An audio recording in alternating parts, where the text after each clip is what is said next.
Добро вечер, драги гледачи, јас сум Стефан Крстевски, а вие гледате Fame Code. Во вечерашната емисија на Fame Code, нашиот гостин е познат како кралот на ноќниот живот и кралот на клубовите. Во подоцнежните години на неговата кариера тој станува и директор на зоолошката градина на град Скопје. А ние тоа ќе го прашаме како се поминувал тој низ својот тековен живот и што прави моментално. Вечерва со нас Ѓорги Галентановски или познат во јавноста како Чомбе. Добро вечер во Fame Code, кажи ми како си вечерва. Добро вечер, фала на поканата. Мило ми е што гостувам на еден ваков подкаст.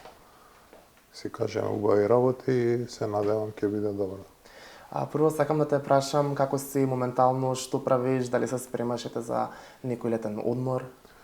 Па искрено бев малце 3-4 дена, така одам 2-3 пати по 3-4 дена и доста е за цело лето. Бев малце до Грчка, сега сум тука, работам обавези со град Скопје на работа, така до нареден одмор негде 1 август, после септември и така тераме. Многу ме интересира, се надевам дека јавноста, од каде потекнува твојот прекар Чомбе и дали има некое посебно значење? Имаше на времето 90-тите на емисија, ТВ серија беше многу култна и позната Трздвија Скопје, се викаше. Ти си млад, не си ја фатил таа. И ја имав некои 6-7 години, имаше така култни ликови, имаше еден така го вика и другари на зафрканција Чомбе. Чомбе случајно од мало, знаеш нели имаше малски живот порано на улица нонстоп. Те ме завикаа другарите, после и постарите, и сите, и така остана. Дали карактерите со тој од ликот од серијата, со твојот имаат некои сличности? Не, тој беше малце криминалец. Не сум со такви дејанија ја, ама беше така лик што го сакаше младината и... Така остана. Да. Може би некои гестови, нешто ова да сум им заличил. Беше крупен, да. Но меѓутоа беше он криминалец. Моментално тренд на социјалните медиуми по порталите, анкетата дали луѓето би ги донирале своите органи после нивната смрт. Па мене ме интересира што мислиш ти на таа тема, дали ти би ги донирал твоите органи? Да ви кажам, видов некои анкети, малце се згрозив за луѓе што викаат дека не би ги донирале. Тоа е нешто најблагодарно што може било кој човек здрав прав да го направи. Што ми значи мене после смртта, јас ако не ги донирам органите? Да, изречито да, јавно прв, тука ќе кажам, не ме прашал никој и ќе потпишам кај мојот матичен лекар дека би ги донирал сите мои здрави органи доколку можат да спасат еден или повеќе животи. И тоа треба да биде навика и најхуман гест на секој еден млад човек и човек во нормални години. Не зборам сега за баби и дедовци, они што би донирале при крај на живот. Зборам за млади луѓе, за луѓе у години што се витални. Зашто да не се пријават да спасуваат животи што повеќе млади да се спасат или луѓе што имаат потреба од органи. Да, би донирал. Исто така, моментално може да видиме многу вршничко насилство, со ученици да се малтретираат, потоа тие снимки се снимаат, нели, потоа тие снимки ги објавуваат на социјалните медиуми. Што мислиш за тоа? Зошто има толку големо насилство во денешно време? Стефан, тешка тема е многу таа, се поактуелна за жал во нашиот град и нашава држава. Пак ќе кажам и сигурен сум дека воспитанието на едно дете доаѓа од дома. Дека ги гледам родителите се повеќе како не обрнуваат внимание на своите деца од најмлади години. Не е само да го направиш тоа дете, треба да се заангажираш, да го воспиташ, да биде, да му внесеш емпатија во него. Не е само фрли му го телефонот, дај му го и нека игра игрици или нека гледа YouTube. Значи, мора да се работи со децата. Врсничкото насилство е плод на домашното воспитување. И имаме еден голем пропуст кај нас што порано на времето имаше малолетнички затвори за вакви случаи кои што беше со девојчето изживување на други малолетници. Мора да се казнува, да се санкционираат тие работи. Дали според тебе треба да се вратат тие затвори за малолетници? Јас одма да имам возможност, одма би ги вратил.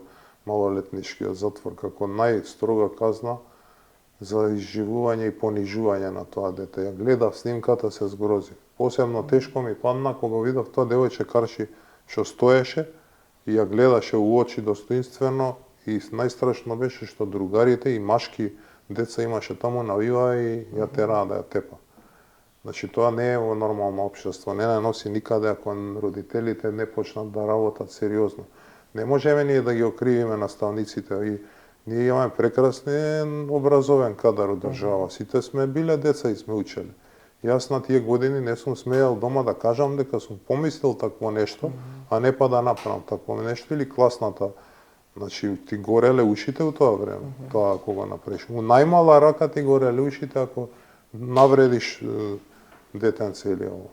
Дали кога си бил ти тинејџер имало волкав степен на насилство? Не, волкав немаше. Сега види, може би сега е време на на интернет и социјални мрежи, па искачаат сите видови и врсти.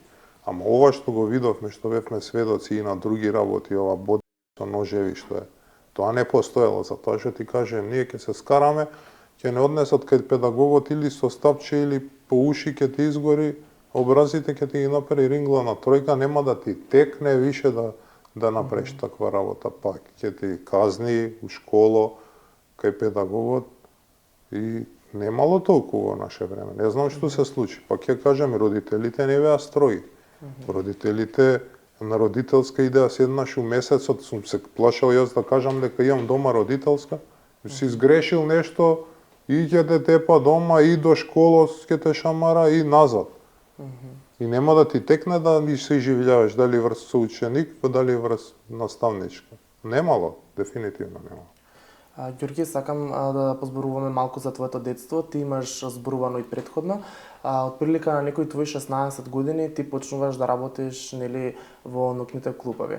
Мене ме интересира како баш се одлучуваш за наукните клубови? Дали да ти се пруџила таква прилика, дали тој живот те влечел и од претходно? Како дојде до тоа? Знаеш како беше, све почна јас сум дете што раснал од фамилија кај што и мајка ми и татко ми работеле државни работи. Мајка ми здравствен работник, доктор, татко ми работел во фабрика, па почнал собствен бизнис, па му тргнало супер, одеднаш му се десило крах, голем, кај што јас имаш многу, сум се спуштил да немаат, да ги гледам другите деца како имаат, Nike патики, Levi's фармерки, не ми било сватливо како одеднаш престанало све, но си се соземал, знаеш, на улица си и бараш начин да ти продолжи тоа. Гледаш дека дома се нервираат, не е све така сјајно.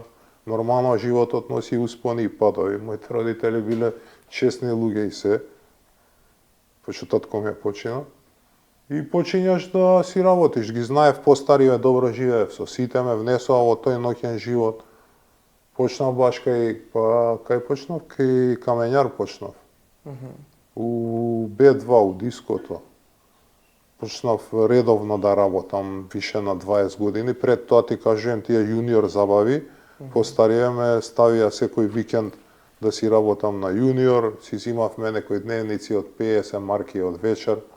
Неделно си зимаш 100 марки, како сега да зимаш 300 евра неделно. Школата ми патеше, малце сум кажал и тоа, да. Не можев и да учам и да работам во диско 16 години ипак.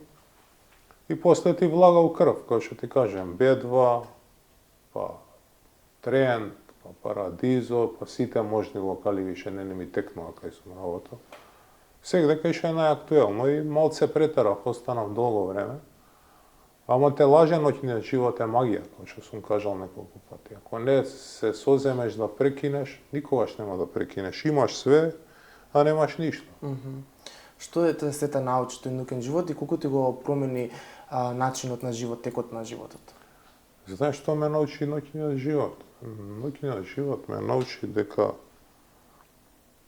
не е се така лесно како што изгледа.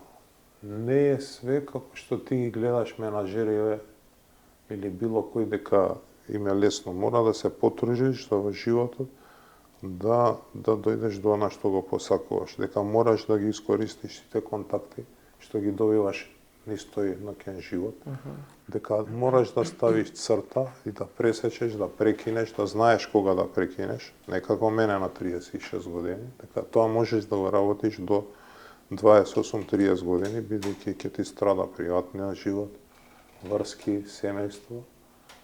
Ноќниот живот ме научи на многу самоконтрола, ме запозна со луѓе од бизнис фелат, од подземјето, од политиката. Ако правилно ги искористиш тие контакти, ако знаеш да ставиш еднаш крај, тоа ќе биде добро за тебе. Ако останеш со пороците што ги носи ноќниот живот, нема да биде човек од никој. Несомнено тогаш си имал ти многу познаници и пријатели. Дали мислиш дека сите тие пријатели тебе ти биле вистински пријатели или можеби те гледале некогаш од корист за да ги внесеш преку ред, бесплатно или некоја Тоа ми беше најголема грешка во животот, што ја научив и лекција најскопо што ја платив. Исто и тоа ќе кажам, дека не може сите да имат, да ти бидат другари и пријатели. Можеш да имаш колку прсти на раката. Имаш ли повеќе, влезеш ли у филм дека сите ти се другари, ќе изгубиш многу. Зошто? Затоа што таму сите те гледаат од корист, како што рече, гледаат да им даеш најдобро се паре, да седнеш на нив најдобри девојки, да ги частиш пиење. Утре дента ќе те познаваат се додека тоа диско или тој кафич е актуелен. Утре се дешавало од места кај што работам, нели? 2-3 години е актуелно и после паѓа се отвара ново и знаеш ќе падне местото. Веќе не си актуелен, од 5 дена у неделата работи. И не доаѓаат више тие фаци и тие фаци ќе те сретнат на улица, едва и здраво ти кажува. А додека било актуелно, ти звонеле, те прашувале што си ручал дома. И не е реален тој живот. Мора да знаеш кои ти се другари и кои те поддржуваат. Како би го споредил ноќниот живот тогаш со сега? Што се има се променато? Еве во една дискотека. 200% различен. Што сега имаме едно диско, 2 у Скопје. Не се ни 2 диска, еден клуб има, што има стан. Зимско, летно има пиво. Не се десило тоа, порано работеле у исто време по 7-8 дискотеки. Што се случи? Мислам дека првиот удар беше иселувањето на младите. Почнаа младите да се селат. Почна да не облегува со социјалните мрежи во животот на младината. Почна да губаат навика да искачаат, да се сретнуваат во култни кафичи, да се губи таа навика на дневна шема на искачање, на диско од вторник до недела. Ние бевме на Балканов, можеби најтренд град за искачање. Имам слушано доста дека доаѓале луѓе од соседни држави по Србија се забавуваат кај нас. Белград, па овие сега пијачки што ги гледаш сите, да не ги именувам, сите тука ги упознале од искачање јавноста или фудбалери српски кои у Белград. После санкциите они нема ноќен живот, кај нас беа најдобрите диска, академија кај што идеше цело подземје, сите бизнисмени, Колосеум, Зоки Свилако го отвори. И после се отворија многу нови места, Hard Rock култно место исто, после си се отворија B2, кој што кажав, Тренд, Парадизо, и тоа течеше до некоја 2010-11, кога почнаа да се селат младиве, да губат волја да остануваат у држава. Моите другари, јас видов околу мене, мои другари се иселија сите. Ја имав шанса да се иселам кај сакам и во Америка, и у Англија, и у Словенија. Останаха, а моите другари ден денес се по бел свет. Сите успеа, да, меѓутоа не остана никој тука и се селја и како што ти кажем се појавија Инстаграм, Фејсбук, одеднаш од место да се договориш ти сега млад човек со девојка или со другар на кафе, да седнете, тогаш се искачаше у Змија, у Чао, у Опиум. Сега ќе викнеш дома кај тебе, ќе го викнеш другар, девојка, ќе испиете кафе. И се изгуби скоро тој тренд. И последниот удар го зададе ковидот. Ковидот не утепа, не затвори сите дома. Дури многу луѓе им создаде здравствени психички проблеми, што тек се оправаа после ковидот за да почнат уопште да искачаат. Јас си признавам, имав проблем за искачање после ковидот и тоа што бев активен секој ден, Идев на работа у Золошка, само Золошка беше едина институција што работеше. У ковидот тоа ме извади малце. Иначе луѓе имаа проблем да се вратат на искачање.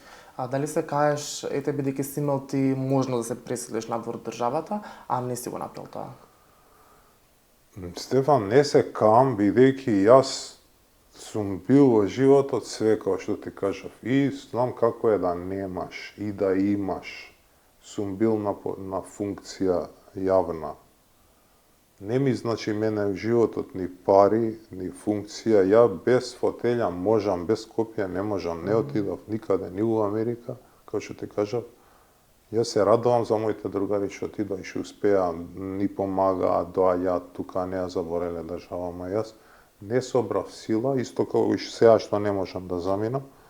Не можам, Скопје ми е прираснато при срце премногу за да би си отишол. И кога идам на одмор негде по 10 дена, ти зажелува душаве, викаш, абе, каков одмор, какви хотели, дај врати се златно Скопје. Ако знаеш дека е пепел у Скопје, нема више луѓе, нема кај... Пак ти го бара душа. Корените те враќаат тука. Пак ти го бара душа, не е така. Дали многу луѓе низ ноќните клубови се подложни на тие некои пороци? Дали ти некогаш си западнал во такво друштво? Дали си имал искуство со такви пријатели? Србите имаат една изрека, сам бираш како живиш. Или имаш кохонес, или идеш у школи.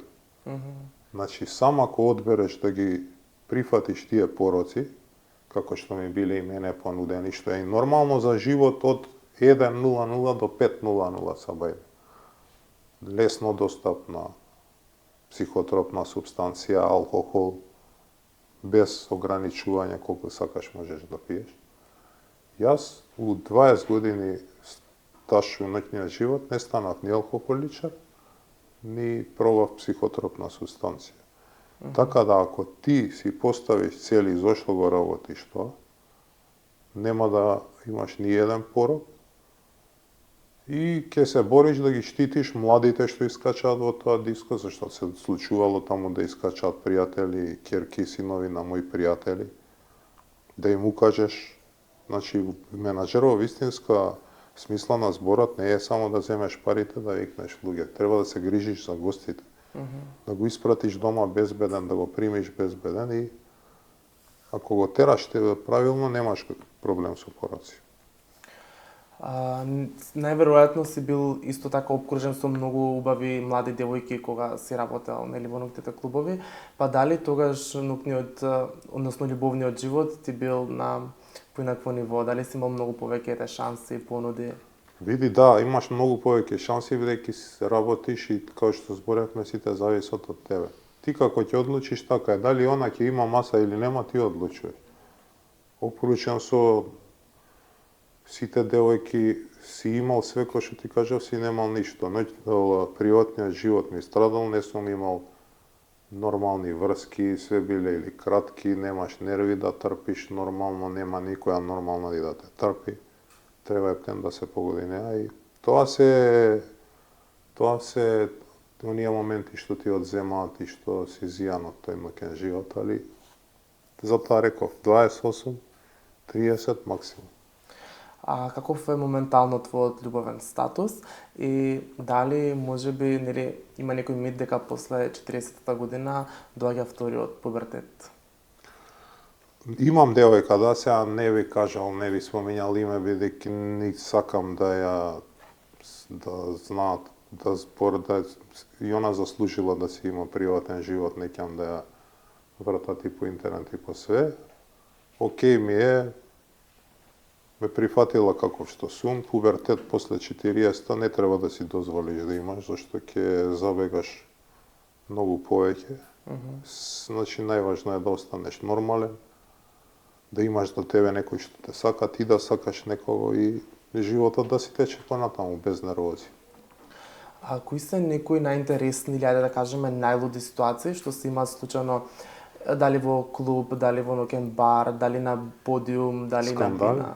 Па нешто така, дали имаш некои што ги паметиш, така да ги издвоиш? Имало многу, ке се скараат, дали... Зашто најчесто?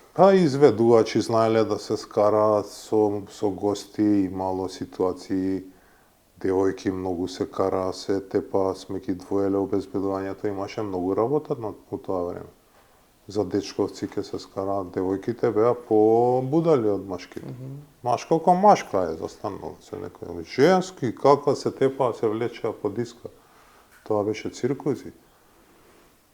И паќа фати бивши, со бившиот усред вечер. Не знаеш што како да постапиш, али како што кажав, најбитно е да нема проблем внатре, да изреагираш соодветно, па ќе се погоди лоша ситуација и они не ја знаеш, и дечко и го знаеш, и швалерката му ја знаеш. Му викаш на обезбедувањето, оди тера, извади ги надвор. Нема што да правиш. Имало циркузи, многу. А кои биле некои јавни личности кои биле најчести гости во ноќните клубови? Од познатите? Многу, кај што сум работел, па сите, од пејачи до манекенки, до спортисти, фудбалерите, кошаркарите, ракометарите, ти се најчести гости. Да не ги редам сите, што Перо Антиш, дали бил, дали другиве кошаркари, ракометари исто, сите да не ја заборавам некои спортистите се чести гости, посебно кога го имаат оној одмор за одмарање, манекенките исто, сите доаѓаа кај што работевме, пејачиве, Панки беше стален гостин, Тамара Тодевска, да не ги редам у поново време, Антонија, искачаа, многу искачаа. Дали те знаеш многу некои тајни од тие јавни личности, дали имаш? Знам и сум имал и тоа останало у мене и никогаш не сум го злоупотребил и не би го злоупотребил, затоа што и они знаат дека само ти го знаеш, дека многу е нормално да им знаеш од приватниот живот моменти, но најпрофесионално е да си ја гледаш работата и да си земеш плата на први и да тераш работа. А што мислиш за стриптиз баровите и тие клубови? Дали треба да си имаат повеќе, дали си против тоа? Стриптиз барови во метропола како што е Скопје е пожелно да има и јас пишував една програма за градоначелник во која метнав лиценци за стриптиз барови, значи не зборам за јавни куќи. Збориме за бар со девојки кај што странците и жителите на Скопје ќе имаат можност да се опуштат, да отидат на пијачка културно кај што има обезбедување, културна музика до 3 сат, 4 да уживаат и да не ескалираат ситуации по кафани тука по диска да напаѓаат девојки или девојки да напаѓаат машки. Многу културно, со 2 стриптиз клуба големи, све се решава во Скопје. Ните јавна куќа, ни проституција. Сите метрополи кај што шетаме, кај што идеме, дали биле сите држави, дали била Чешка, Полска, Италија, Бугарија, Грција, секаде Белград, секаде има стриптиз клуб. Не е реално кај нас да не се легализира, да не направат лиценци. А дали си за легализирање на проституцијата? Па, мислам дека искрено немаме уште таков менталитет за легализирање на проституцијата и мислам дека би ескалирало помногу растурање на бракови. Има повеќе негативни. Сепак не сме такво поднебје за проституција легална и не сум баш поради ширење болести, безбедност на млади. Знаете, тоа е веќе место кај што по автоматизам е со збир на подземје на криминал и не е баш безбедно за нашиот град, мислам дека. Ѓорги, ете со сето искуство што го имаш низ твојот животен тек, дали можеби никогаш би отворил ти свој некој клуб или бар што би изгледал поинако невидено до сега за нашите простори? За ноќен клуб ти требаат многу пари и многу нерви и сега знаете после Кочани што се деси веќе е тешко да земеш лиценца и протоколите и условите се многу тешки и не знам дали би имал нерви да ги издржам сите тие услови за да вложам голема сума на пари за ноќен клуб. Сум имал понуди од многу пријатели да вложат, не сум прифатил, бидејќи, како што кажав, сум бил носител на јавна функција, сум се повлекол од тоа. Гледајќи времено сега, би отворил мој локал и сакам да отворам, верувам дека годинава ќе го решам и тоа прашање, но ќе биде локал со нормални цени, кај што ќе може секој да седне, да си дозволи да седне. Кај што ќе биде едно мирно место за да испиеш кафе или коктел и ќе си отидеш среќен и задоволен дома. Тоа би отворил и ќе отворам, а друго не. Да, дај Боже да се исполни. Благодарам. А дали имаш еве некоја на пример порака или совет што да променат моментално ете клубовите што моментално постојат или што би променил ти во нив? Во Холандија државата даде субвенции на ноќните клубови. Ги субвенционираше да им дадат на младите поевтини пијачки и да не им наплаќаат влез. Мислам дека и тука треба да се позанимава. Дали мислиш дека цените се претерани? Претерани се. Претерани се. Не може на некој 300-400 денари. Не може некои родители што зимаат двајцата по 300 евра плата да му дадат на синот или на керката вечерова 100 евра за да искочи у диско, за тоа што веќе потидоа цените, пиво е 300 денара, виски 350. Така да треба и тука да се позанимава и градот и државата, тие диска што ги има 1, 2, 3 да ги субвенционира, да ги привлече младите да почнат да искачаат, исто и со локалите, со кафичите да се направи. Ја да сум пример на власт, не би размишljал, одма би направил субвенции и за локалите и за диската, за младите, за да ги вратам во социјала. Ете сега, нели тука се применува делот кај што беа старите клубови, се руши, се гради нешто ново. Имаше некои шпекулации дека и зоолошката ќе се сруши. Што мислиш за тоа? Дали го поддржуваш? Не, зоолошката нема да се сруши. Таму се срушија диската летни, бидејќи ќе се гради Луна парк, како што очекува цело Скопје, нели? Што мислам дека е супер работа, ама кога ќе се направи, веќе многу години помина, уште децава немаат младите Луна парк. Карши остана едно диско, ама тоа не смета, вајде има лиценца и други дискотеки летни нема. Мора градот да им обезбеди на страна 2-3 локации за младиве да има кај искачат. Гледаш дремат по паркови, по водно, по други градови одат. И малце мора да се поработи на тоа. Да, сега обратно сега не идеме во соседните градови или држави како Косово, Србија, за да се забавуваме. Па еве идете у Белград, вие искачате у Белград младината. Ние никад не сме иделе, сега што почнавме ние да идеме, значи немало тоа. Лани Македонија доживеа една огромна трагедија, што мислам дека никогаш нема да се заборави, нели, случувањето во Кучани. Таму почина многу луѓе, од кои исто така групата ДНК, како што знаеме, вие сте биле пријатели. Да. Па и соработници. И соработници, па како ги паметиш? Дали ја паметиш нивната енергија, нивната насмевка? Што вака ти доаѓа прво на памет кога ќе се спомне ДНК? Кој ќе ми се спомне ДНК, ми текнува на најтешкиот момент за држава од незиното постоење после земјотресот. Толку млади деца да завршат трагично заради пропуст на институции и на собственик на диско, е жално и да го помислиш. Смртта за тие млади ја примив многу трагично, не можев да се оправам многу време. За Андреј Панчо дознав уште за бајлето дека е починат. Панчо знаев цело време тука дека е во болница, знаев дека тешко ќе се опорави. Они беа едни двајца прекрасни луѓе што полни со емпатија, што помага и пробува на младите да им докажат дека може да се живее од музика и од настапи. Се мучеа за да станат тоа што стана, јас знам како, што пуштале музика и настапувале секде кај што сум работел. Влечеа куфери, влечеа грамофони, се додека не стана еден од најдобрите бендови во Македонија. Какви се они? Пријатели ми беа, со Андреј бев поблизок, доаѓа у зоолошка нонстоп, со нивните деца ги израснаа нивните деца.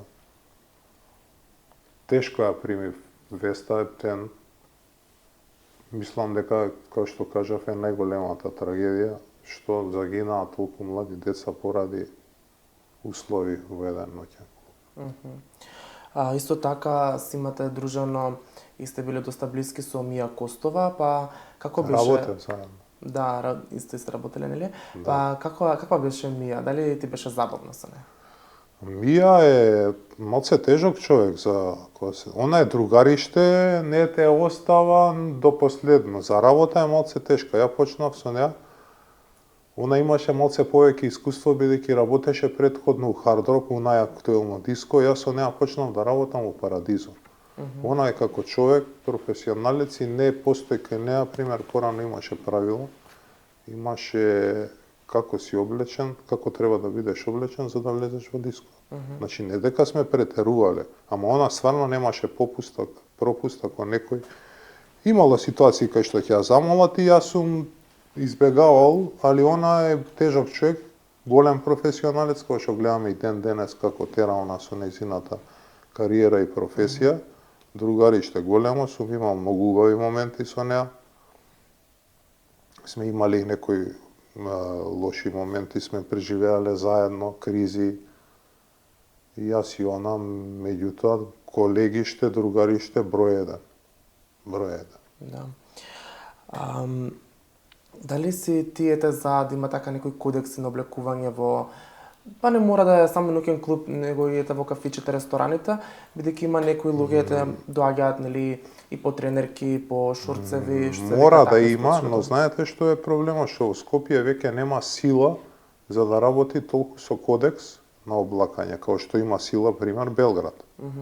Ти у Белград у еден клуб како е ако не носиш горе сако и мајца, машко ако си, или кошула и панталони, не можеш ни на сон да влезеш таму. Исто важи за девојките.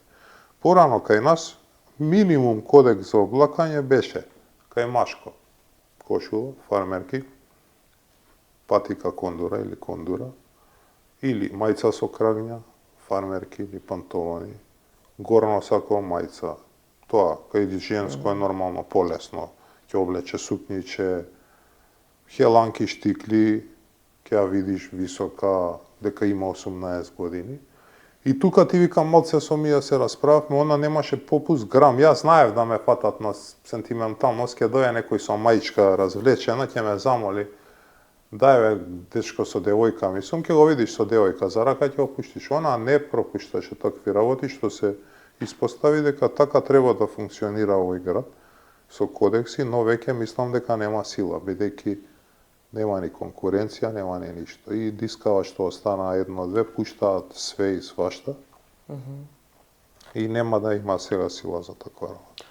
Ѓорги, ти исто така имаш некој свој автентичен стил, претежно можете видиме во брендот Валентино, па дали е тој твој омилен бренд и колку ти се грижиш, дали те е важно како изгледаш? Не сум зависник од брендови, меѓутоа да, Валентино ми е едно од по-кежуал марките, што ми стојат. На крупен човек, знаете како е, малце терсене се, ќе купиш Армани од една линија, пример, Exchange ти е тесно, Армани, джинс ти е тачно, а Валентино имаат некој уникат, универзален сајз што те фаќа и мајца и блузи, и затоа највеќе го носам, иначе не сум скомплексиран да бидам у брендови, знаме, пример, панталони се 15 евро од Зара, од кај ми се. Патики нормални, повише стилот ми е тој патика, мајца, ја и кога бев директор не облакав сакоа, на состаноци идев, со мајца, патики, горе евентуално сако облечам.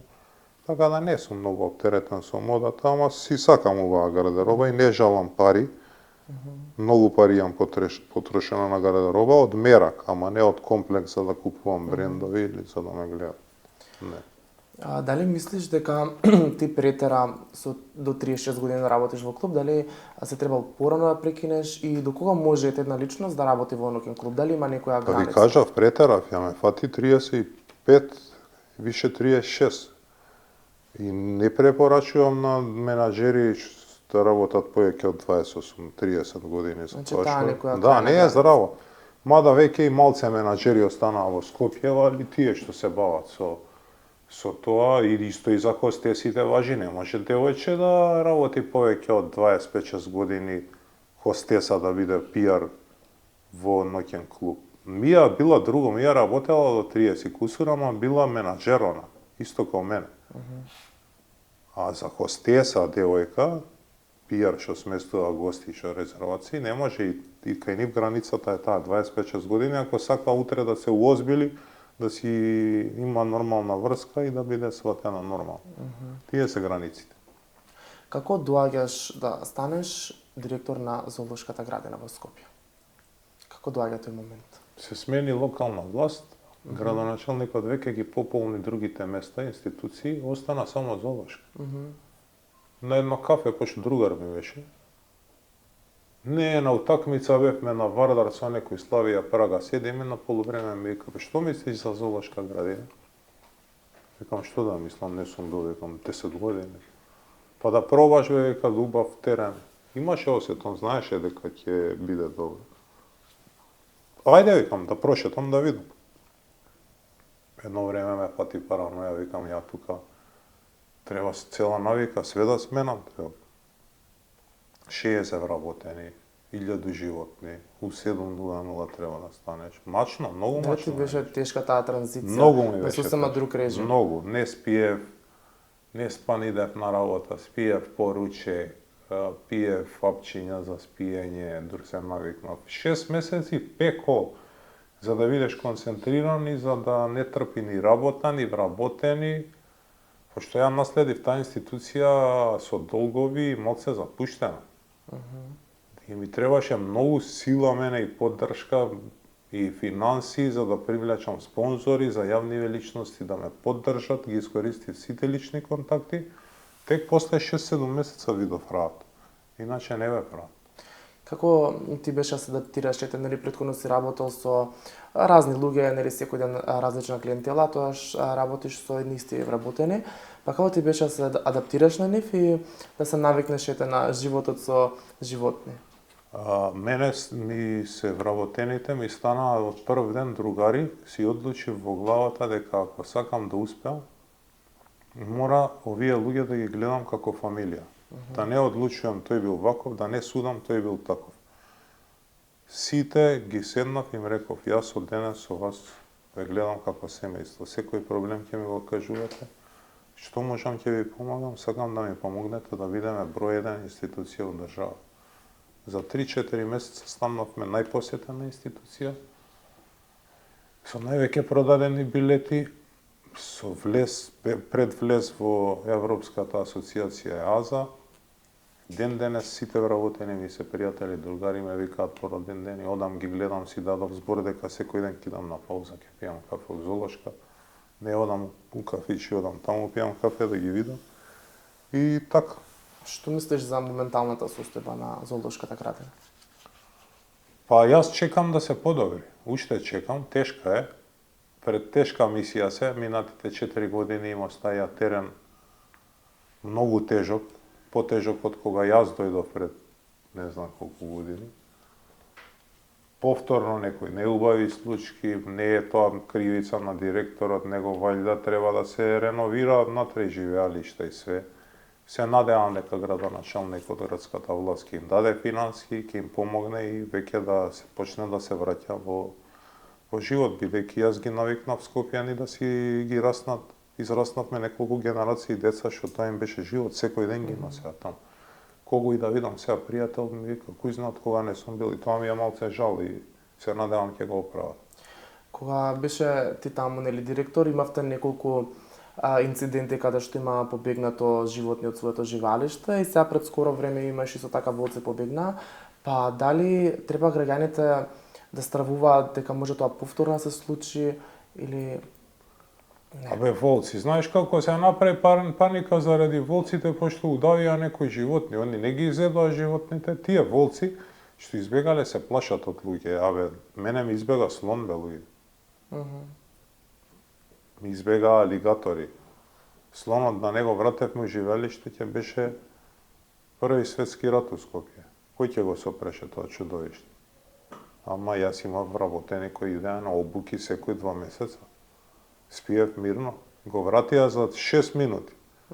Е, сега тоа е, како ќе се поставиш така. Не треба да стравуваат луѓето, треба да си ја посетуваат.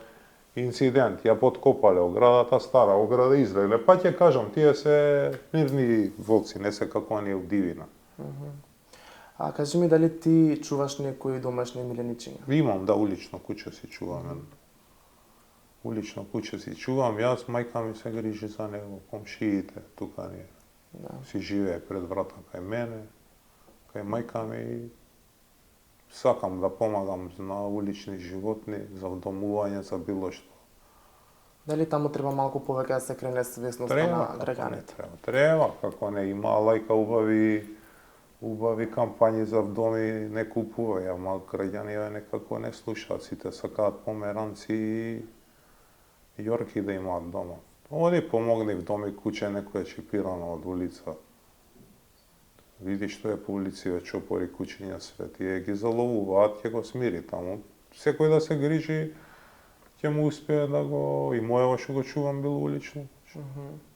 Така. Вака сега стигаме при самиот крај на емисијата. Сакам да поразговараме за крај за анксиозноста, паничните напади и менталното здравје. Кажи ми, колку е важно да се негува менталното здравје пред да дојде до некој нарушување и дали е се уште табу тема, особено нели за машкиот пол, не сака да на психијатар, на психолог, кога ќе се спомне општо било која конверзација ментално здравје, они ги избегнуваат некако тие прашања. Менталното здравје е многу важен дел посебно кај младите и кај сите категории. Зошто? Затоа што тоа потискање само во себе, кога се потискаш за било што во животот, си штетиш само на себе и на никој друг околу тебе. Утре може да биде касно до толку колку ти имаш анксиозност или депресија и не се консултираш со најблиските и не отидеш да побараш помош од стоично лице, тоест лекар, психијатар, може, не дај Боже, како што имаме примери, у прва караница со било кој или сам со себе, да се фрли млад човек од четврти или постар, што криел, и да не знаат луѓево што му било. Има многу случаи. Анксиозноста е борба со сам себе. Мораш да сакаш да се избориш, мораш да искочиш од 4 зида, мораш да разговараш прво со твоите дома, дали со родители, дали со девојка, со партнер. Ќе седнеш со чиста, со хладна глава и ќе си кажеш до тука беше. Не можеш да трпиш. Сум пробал, ми било тешко, не дека не, ама сум зборел дали со мајка ми, дали со девојка ми, дали со психијатар. Ми укажале дека морам да социјалниот живот да ми биде активен, да пешачам многу, да спортувам, да работам, за да и само една мисла да те носи дека не ти е ништо, дека си здрав и дека не ти е ништо. Таа мисла да ти биде чиста како солза. Ќутење, потискање само себе носи кон катастрофи. Зошто повторно ќе напоменам дека особено машкиот пол се тие што се повеќе... Знаеш зашто? Машко ко машко тешко признава. Девојка е друго. Девојка ќе ти признае дека има мака. Ќе ти каже, не можам, ова ми е тоа. Машко од его, поише од его машките, тоа го јадеме многу ние машките. Од его знаеме да си наштетиме сами на себе. И затоа машките имаат поголем проблем, ќе се затвори од 4 зида дома, ќе полуде, и не дај Боже ќе направи некоја белја. Све се манифестира и после на семејно насилство, тие кризи и панични напади. Значи, аксијазно се да разјасниме едно, панични напади се друго, али за двете е многу важно да се збори со стручни лица и со блиските. Тоа е управо си. Машките имаат поголем проблем, ради егото не признаваат, помал се признаваат од девојките. Дали и ден денес знаете да добиеш некојаш анксиозност или некој паничен напад, нешто? Знае од време на време еднаш годишно негде у страшна гужва, пример на некоја утакмица на стадион, Каде што има повеќе кај што има повише народ, ама ќе се тргнеш на страна, ќе му кажеш на тој што си за него дека не ти е добро, дека те фатило паничен напад, ќе се напиеш вода, ќе си речеш чекај, ништо не ми е, здрав сум, жив сум, ќе седнеш 5 минути и ќе се вратиш. Многу ретко ти викам дали еднаш годишно, но се имам изборено со тоа уште пред 4-5 години, никогаш да не се врати и не пожелувам на никој да осети тоа. Ти има некои како помошни алатки за Тоа, например, читање книга, медитација, што викаш ти, пешачење. Помошни алат се пешачењето, разговарање со блиските. Ке си седнеш, ке си разговараш дали со девојка, со дечко, искрено ќе му кажеш. Ќе искочиш на кафе ако треба и сам, ако немаш друштво, ќе испешачиш. Само не посегнуј по антидепресиви одма. Ако е тешка форма, докторката ќе ти каже постојат 3-месечни, 6-месечни терапии лесни што помагаат во твојата борба, а не да се фрлиш ти одма на диазепам и на хелекс да станеш зависник и да станеш зомби за една година. Пошто се навлечеш ли на диазепам и на хелекс, нема крај. Јас сум имал криза од хелекс и сум се изборил со тешки маки. А дали мислиш дека социјалните медиуми многу влијаат врз развојот на личност?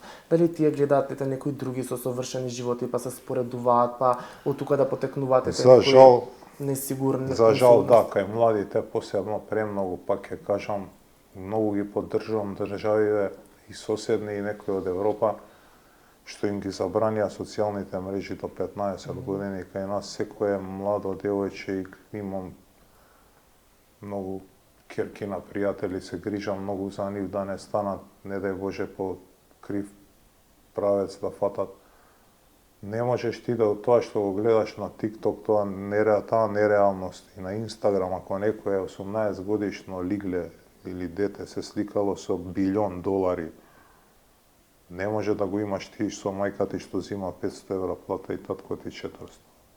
Не е реално ова што се случува со социјалните мрежи. Така да затоа викам, мора да се работи со младите и мора ограничување на тие TikTok, Instagram за деца помлади од 15 години. Ако сакаме да тргнеме напред. А вака за крај сакам да ми кажеш кој е кодот на твојот успех? Кодот е, како што кажав на почеток, да не веруваш на милион луѓе, да си одлучиш у животот кој е со тебе, кој е позади тебе. Многу лесно ќе видиш тоа, на првата мука у животот ќе видиш сам кој ќе ти се јави, кој нема да ти рече кажи што и да ти треба, него тој што ќе дојде ќе ти рече еве ти, знам дека ти ја мака. Или дојдов да ти помогнам, знам што ти се случува. А за се има милион луѓе. Значи пред се ќе си ограничиш кој ти се другари, кој не ти се. Второ, никогаш немој да се лажеш сам себе, за да успееш во нешто, да се тешиш. Секогаш да бидеш чист пред себе и реален. И да бидеш чесен е многу важно во животот.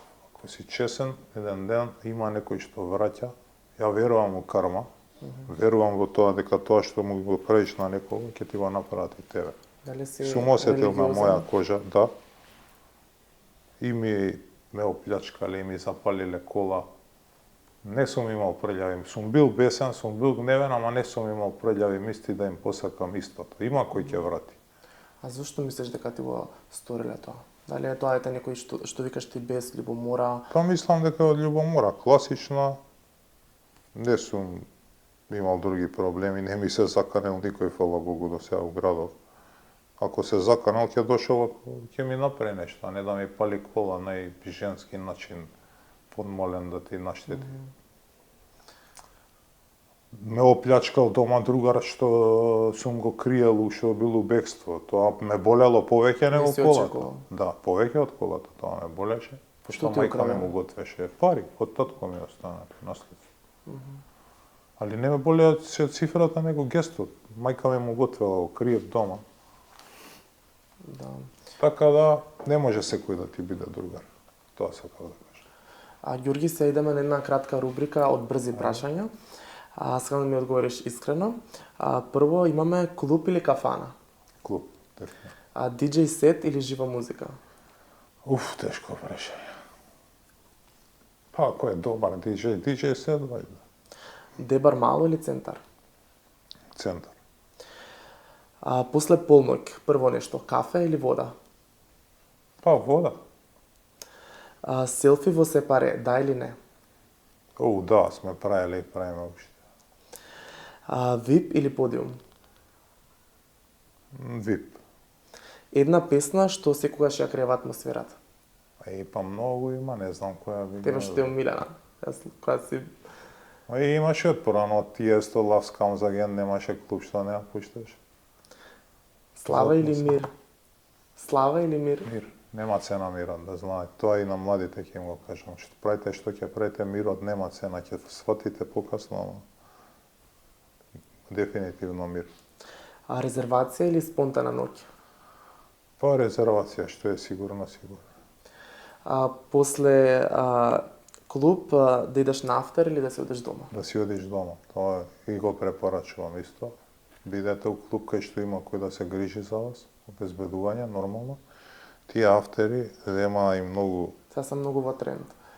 земаа и многу пријателства, земаа и многу животи. Така да, правите што ќе правите, ве поминели 3 сат, бегајте дома.